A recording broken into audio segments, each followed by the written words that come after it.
Terdakwa Kolonel Infanteri Priyanto dituntut penjara seumur hidup setelah memutuskan membuang jasad sejoli Handi Saputra dan Salsabila ke Sungai Serayu, Jawa Tengah pada tanggal 8 Desember 2021 lalu.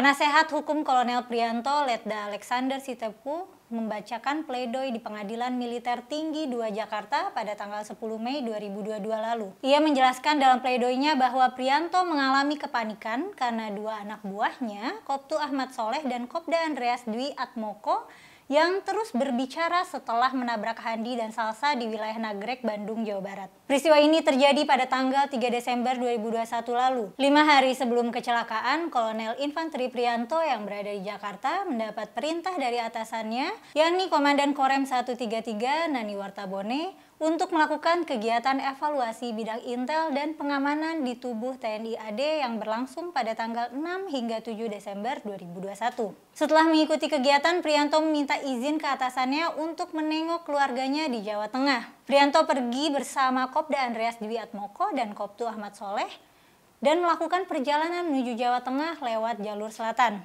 Mereka melewati jalur via Nagrek, lalu Kelimbangan, Cilacap, dan seterusnya.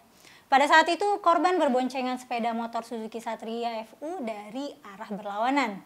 Namun, saat melalui Nagrek terjadi kecelakaan yang tragis itu. Mobil yang dikemudikan Andreas menabrak pasangan yang sedang berboncengan, yakni Salsabila yang diketahui berumur 14 tahun dan Handi yang berumur 18 tahun, yang mana mereka sedang melakukan perjalanan menuju Bandung. Tabrakan terjadi pada hari Rabu tanggal 8 Desember 2021 lalu sekitar pukul 15 waktu Indonesia Barat. Saat kejadian, Kolonel Priyanto dan Koptu Ahmad langsung mengangkat tubuh korban ke dalam mobil. Sepanjang perjalanan, Ahmad dan Andreas memohon berulang kali agar korban dibawa ke rumah sakit. Namun Kolonel Priyanto malah membentak dan menyuruh mereka untuk diam.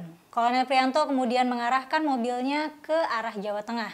Berdasarkan penyelidikan di ponselnya, Kolonel membuka aplikasi Google Maps lalu menemukan lokasi sungai. Sekitar pukul 9 waktu Indonesia Barat mereka sampai di Kabupaten Cilacap. Kolonel Priyanto memberi perintah agar kedua korban dibuang ke Sungai Serayu. Korban pun dibuang dari atas jembatan.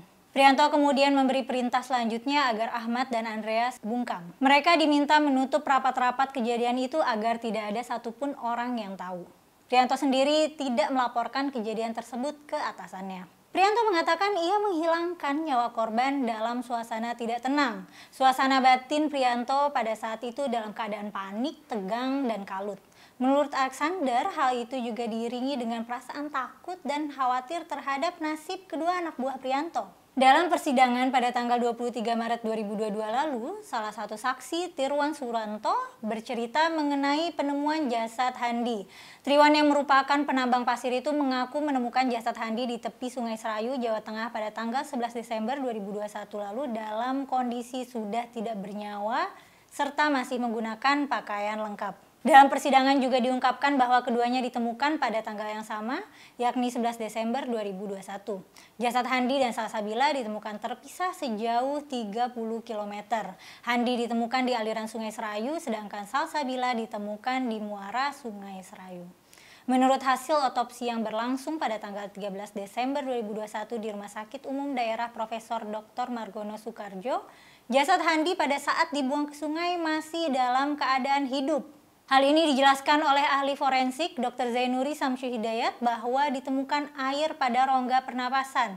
Zainuri juga menemukan sejumlah luka di sekujur tubuh jenazah Handi, mulai dari luka di kepala, retak pada tulang kepala hingga luka di dada kiri, namun tidak menembus hingga rongga dada. Dalam pledoinya di Pengadilan Militer Tinggi 2, Priyanto menolak dakwaan pasal pembunuhan berencana dan penculikan terhadap Handi dan Salsabila karena tidak terbukti. Alexander mengklaim bahwa penentuan tempat dan waktu pembuangan kedua jasad korban tidak direncanakan. Hal ini terbukti bahwa terdakwa membuka Google Maps untuk mencari tempat untuk membuang korban. Menurutnya, jika hal tersebut sudah direncanakan sebelumnya, tentunya Priyanto tidak perlu membuka Google Maps tapi langsung menuju tempat. Tim kuasa hukum Kolonel Infanteri Prianto memohon kepada majelis hakim agar hukumannya diringankan.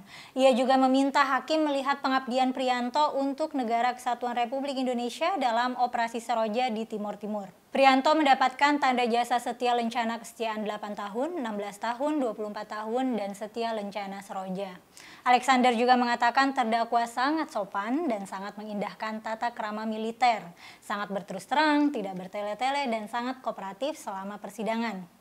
Dalam pledoinya, Prianto menolak dakwaan pembunuhan berencana dan penculikan terkait kasus penabrakan sejoli dan pembuangan sejoli tersebut. Tuntutan dibacakan auditor militer di Pengadilan Militer Tinggi II, Kolonel Suswir Boy pada 21 April 2022.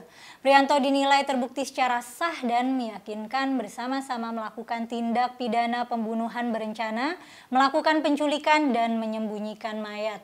Auditor juga memohon agar Prianto dipecat dari Instansi Tentara Nasional Indonesia Angkatan Darat.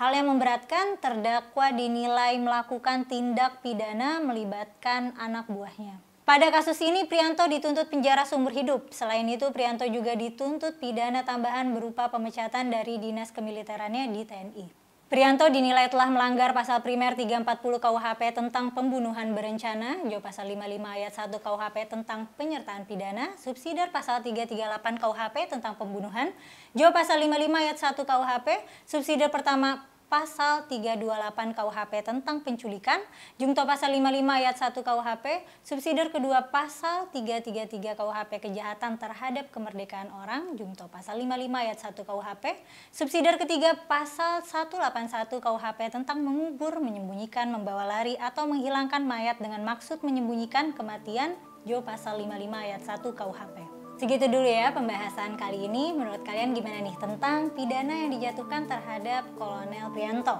Coba kalian komen di kolom komentar, jangan lupa like dan subscribe channel YouTube Dewa Live. Sampai jumpa di episode headline berikutnya bersama aku.